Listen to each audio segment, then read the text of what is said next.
Dans le village chiite de Kfar Sir au sud Liban, Hassan et Marouf rendent hommage à leurs camarades tués par l'armée israélienne. Mohamed Ali Kamiha était un combattant du mouvement Amal, le principal allié du Hezbollah au Liban. Partout où on ira, on trouvera des portraits de Mohamed et des autres martyrs. Ils continueront à vivre en nous et on ne les oubliera jamais. Sur leur peau, des tatouages encore à vif. La date de la mort de celui qu'ils considèrent désormais comme un héros. Depuis le 8 octobre, le Hezbollah et ses alliés ont ouvert un nouveau front contre Israël en soutien au Hamas palestinien. À chaque homme tombé au combat, des funérailles théâtrales sont organisées par ces groupes armés pour affirmer leur hégémonie dans la région.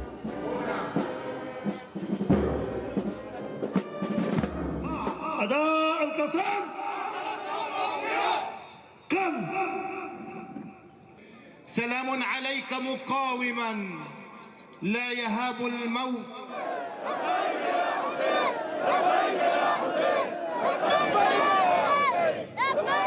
Mohamed Ali Kamiha est le 260e combattant tué sur le sol libanais, un bilan inédit depuis la dernière guerre contre Israël en 2006. Un traumatisme qui s'ajoute à celui de l'occupation israélienne du sud Liban il y a 20 ans.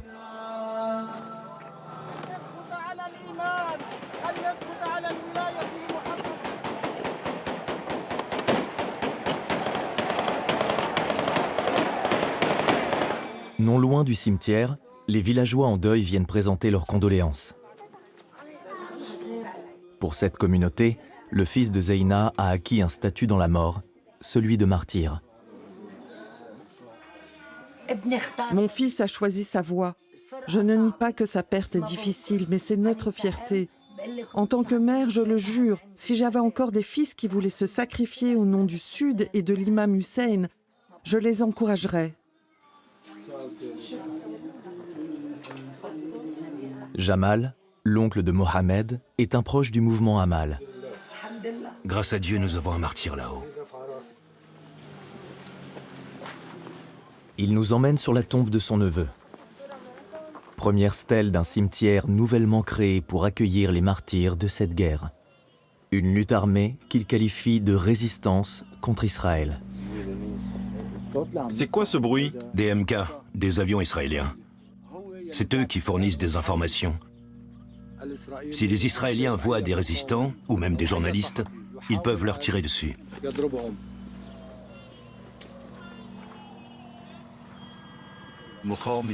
La résistance est prête, présente et partout.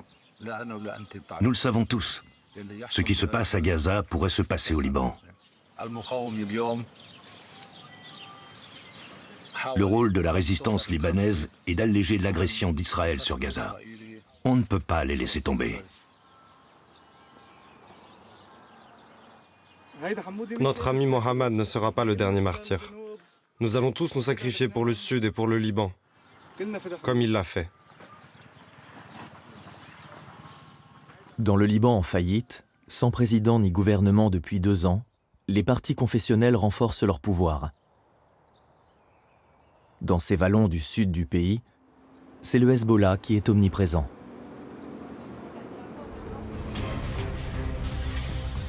Avec ses alliés, il participe depuis 6 mois au cycle de représailles contre Israël. Régulièrement, la branche armée du parti, parrainée par l'Iran, met en scène ses opérations militaires dans des vidéos relayées sur ses réseaux sociaux. Depuis ce bastion, ces combattants tirent quotidiennement des roquettes sur l'État hébreu, qui riposte par des bombardements massifs. L'objectif d'Israël, chasser définitivement les milices chiites de la zone frontalière. À 2 kilomètres de la frontière, Rmeish, une localité chrétienne, est prise entre deux feux. Plus de la moitié de ses 10 000 habitants ont déjà fui. Ici, l'armée libanaise est absente. Seules quelques patrouilles des casques bleus sillonnent encore la zone. Dans les rues presque désertes, Dani El-Haj a choisi de rester. Mais faute de clients, il a dû fermer son commerce de panneaux solaires. Je vais vous montrer un des panneaux qui a été touché à Armeish. Il y en a beaucoup. Une balle a perforé le centre. On est entouré de bases militaires ici. La nuit, ils mitraillent la zone et les balles tombent tout autour. Victimes d'une énième guerre, les habitants vivent au rythme des frappes israéliennes sur les régions voisines. On entend le bruit des explosions, on voit les dommages et les dégâts. On peut dire qu'on est à la fois au cœur et à l'extérieur de la bataille. Les villageois livrés à eux-mêmes craignent une escalade du conflit. Pour s'y préparer, ils ont réquisitionné une école municipale transformée en hôpital de fortune.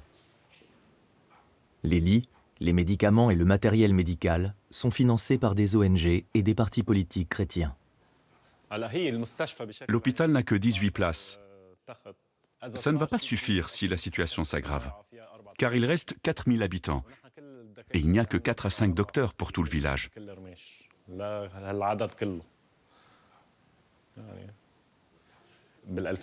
Pendant la guerre de 2006, il y a eu des blessés et toutes les routes étaient coupées. Si la guerre s'intensifie, ça risque d'arriver à nouveau. S'il se passe quelque chose ici, on espère que ce ne sera pas le cas, au moins on sera prêt.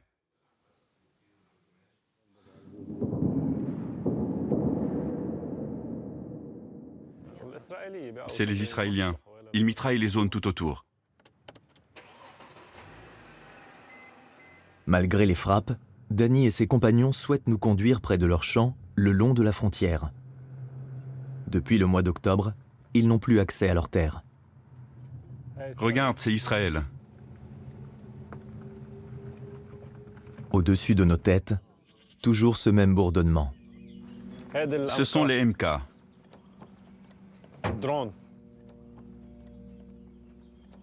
On n'a pas pu récolter nos olives cette année, et ce sera pareil pour le tabac. C'est trop dangereux d'être ici.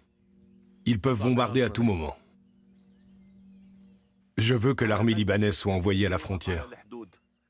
Depuis le 7 octobre, la vie s'est arrêtée. Nous, on n'a rien à voir avec tout ça. On ne veut pas la guerre. On est contre la guerre. Ici, la peur d'être pris pour cible est dans tous les esprits.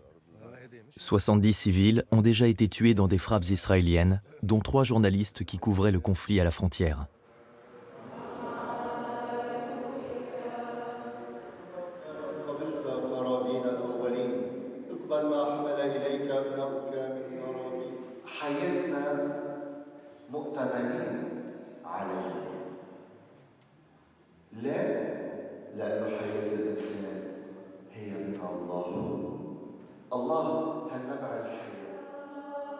Les chrétiens du sud Liban ne peuvent compter que sur l'aide de l'Église et sur le clientélisme des partis chrétiens.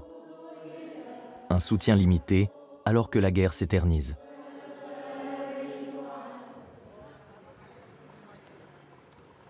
Dani et sa femme Nesrine ont 3 filles. Depuis des mois, elles sont cloîtrées à la maison et suivent des cours en ligne.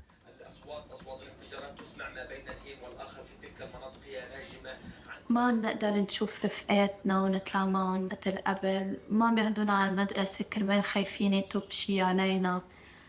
تفرقت بس يخبطوا على الشباك فكرتهم أنا عم بيقصفوا برماش.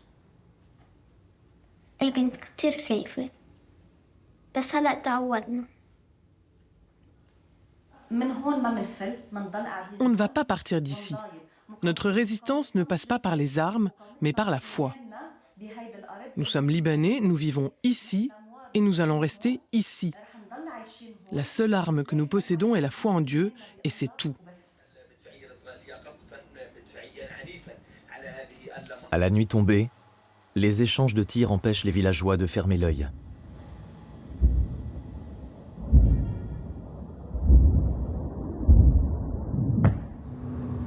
Le lendemain, les routes du sud Liban sont un chapelet de villages déserts, marqués par les stigmates des bombes israéliennes, des tirs de phosphore blanc ou des attaques de drones. La majorité des habitants de la bande frontalière a dû fuir ces terres. C'est dans la ville côtière de Tyr, à 20 km au nord de la frontière, que la majorité des 90 000 déplacés a trouvé refuge. Depuis le début de la guerre, l'école technique de la ville accueille des dizaines de familles dans des conditions précaires. Elle subsiste grâce à l'aide humanitaire. Mustapha El-Sayid et sa femme Farah viennent de Beit Lif, un des villages chiites les plus ciblés de la frontière. Il y avait des bombardements avant qu'on arrive. J'ai dit à ma femme, fais tes affaires et on s'en va. On a préparé une petite valise et on est parti au nord. On est venu dans cette école et on y est toujours. Le couple, leurs 5 enfants, ainsi que la grand-mère handicapée, s'entassent dans une des salles de classe de l'établissement. Après plusieurs mois d'exil, la famille peine toujours à assurer les besoins du quotidien. Quand on est arrivé ici, il n'y avait rien. On a récupéré une table dans l'école. Ce rideau, on l'a rajouté pour ne pas être dérangé quand on dort. Ici, les enfants sont collés à nous tout le temps. Ils s'ennuient. Ils sont épuisés. Les jours passent, la nostalgie du village se fait sentir.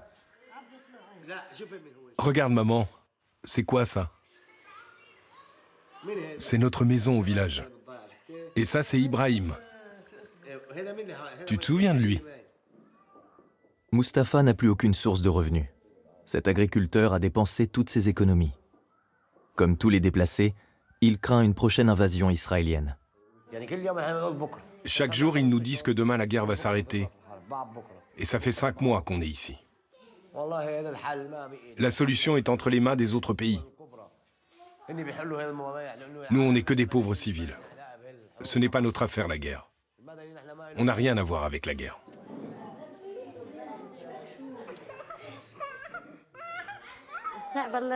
Je rêve que mes enfants puissent étudier, que la situation s'améliore et qu'on puisse enfin retourner chez nous. En attendant ce retour qui tarde à venir, la population libanaise retient son souffle, craignant d'être entraînée dans un embrasement régional.